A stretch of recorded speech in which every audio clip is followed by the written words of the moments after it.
आज मैं आपको भारत के इतिहास की सबसे बड़ी खुशखबरियों में से एक देने जा रहा हूं और यकीन मानिए आपका दिल खुशी से झूम उठेगा ये खबर सुनकर। आप अपने स्क्रीन पर देखिए। दरअसल रिपोर्ट आई है कि भारत घातक यूसीएवी जिसे हम ओरा स्टेल्थ के नाम से भी जानते हैं, इसकी 60 यूनिट की जो ऑर्डर था उसे अप्रूव कर दिया है। यानी कि भारत ने 60 ओरा के ऑर्डर दे दिए हैं और बहुत ही जल्द भारतीय वायु सेना को एक स्टेल्थ हथियार मिलने जा रहा है, वो भी 100% देसी स्टेल्थ हथियार। मतलब इंजन भी हमारा, स्टेल्थ कोटिंग भी हमारी, इसमें लगने वाले हथियार भी हमारे, हर एक चीज देसी 100%। और इसी के साथ भारत को मिल जाएगा पहला स्टेल्थ हथियार ओरा या फिर घातक के रूप में। और जिन लोगों को डिफेंस के बारे में कुछ नहीं पता ना, बस इतना समझ लो ये मिनी F-35 है। जी हाँ,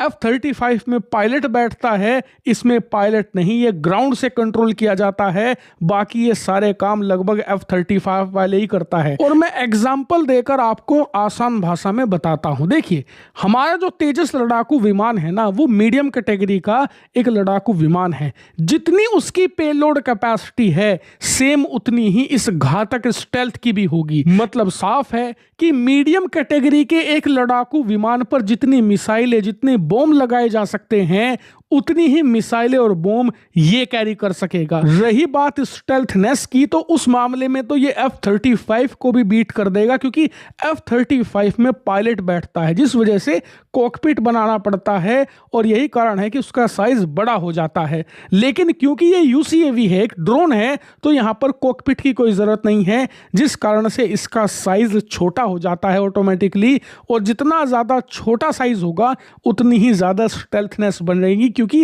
रडार क्रॉस सेक्शन ऑलरेडी कम हो जाएगा। और सबसे खास बात, इसमें न्यू जनरेशन की स्टेल्थ कोटिंग लगाई जाएगी। मतलब F-35 में जो समस्या है कि आप एक बार उड़ान भरिए, आपको दोबारा फिर से स्टेल्थ कोटिंग अप्लाई करनी पड़ेगी, जिसमें भारी खर्चा होता है, इसमें वो समस्या नहीं आएगी। एक बार स्टेल्थ कोटिंग लगानी है, वो कम से कम 10 से लेकर 15 फ्लाइट तक चलेंगी, जो बहुत शानदार बात है। इतना ही नहीं, लड़ाकू विमानों के मुकाबले, सिर्फ F-35 नहीं, सारे लड़ाकू विमानों के मुकाबले इसका फ्लाइट टाइम ज्यादा होगा। मतलब जितना फ्यूल भर के आप एक लड़ाकू विमान को उड़ा सकते हैं, उससे ज्यादा देर ये भारत का स्टेल्थ ड्रोन उड़ान भर सकेगा।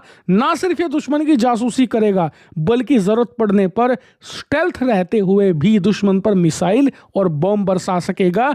यानी कि दुश्मन को पता नहीं कि उसमें भुस कौन भर गया। हालांकि ये जब शुरुआत में खबर आई ना कल, तो मैं थोड़ा डिसअपॉइंट हो गया था, लेकिन आज इस पर अपडेट आया है जिसे देखकर मैं खुश हुआ। क्या है वो खबर? दरअसल डिसअपॉइंट में इसलिए हुआ कि भारत सिर्फ 60 खरीद रहा है इसे, जबकि ये एक ड्रोन क्लास है, आप इसे ज्यादा से ज्यादा संख्या में खरीद सकते हैं, अपने एयरक्राफ्ट कैरियर पर भी तैनात कर सकते हैं। तो सिर्फ 60 क्यों, इसकी तो हम ज्यादा यूनिट बना सकते हैं, देसी सिस्टम है, इसके अलावा इसकी कीमत भी कम है, तो क्यों ना हम इसे बड़ी संख्या में खरीदें, जैसे कि अमेरिका या फिर दुनिया के बाकी देश कर रहे हैं, सैकड़ों की संख्या में खरीदकर अपनी सेनाओं में शामिल कर रहे हैं, तो हम क्यों नहीं। तो इस पर आज अपडेट ये आया है कि भारत इसके डेफर्ड ऑर्डर देगा। मतलब एक बार में बड़ा 200-250 का ऑर्डर नहीं देगा, बल्कि छोटे छोटे ऑर्डर प्लेस किए जाएंगे, ताकि यहां पर चेक और बैलेंस बना रहे। क्योंकि आप जानते हैं भारत की सरकारी हथियार कंपनियों की हालत,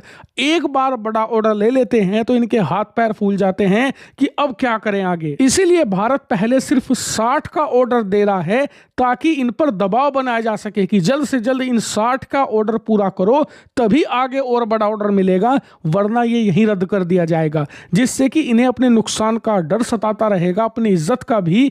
यही कारण है कि इन पर प्रेशर बनाए रखने के लिए, फास्ट डिलीवरी के लिए डेफर्ड ऑर्डर दिए जाएंगे। यानी कि 60, 40, फिर 60 या आगे चलकर 50, ऐसे छोटे छोटे ऑर्डर दिए जाएंगे। लेकिन ये खबर दूसरी तरीके से भी बड़ी खुशखबरी है। वो ये, एक तो हमें पहला स्टेल्थ हथियार मिल जाएगा, दूसरा इसमें जो इंजन लगा है वो हमारा कावेरी है। मतलब ये स्टेल्थ हथियार हमारे कावेरी इंजन के प्रोजेक्ट को फिर से जीवन दान देने जा रहा है। इसीलिए ये हम सब के लिए दोहरी खुशखबरी है और यकीन मानिए ये डायनामिक्स बदल देगा युद्ध के, और युद्ध लड़ने का तरीका भी बदल देगा और हमें एक ह्यूज एडवांटेज देगा, ना सिर्फ पाकिस्तान के खिलाफ बल्कि पूरे दक्षिण एशिया में। हालांकि मैं आपको रेगुलर अब इस पर अपडेट देने वाला हूं, इसीलिए चैनल को आप सब्सक्राइब कर लेना।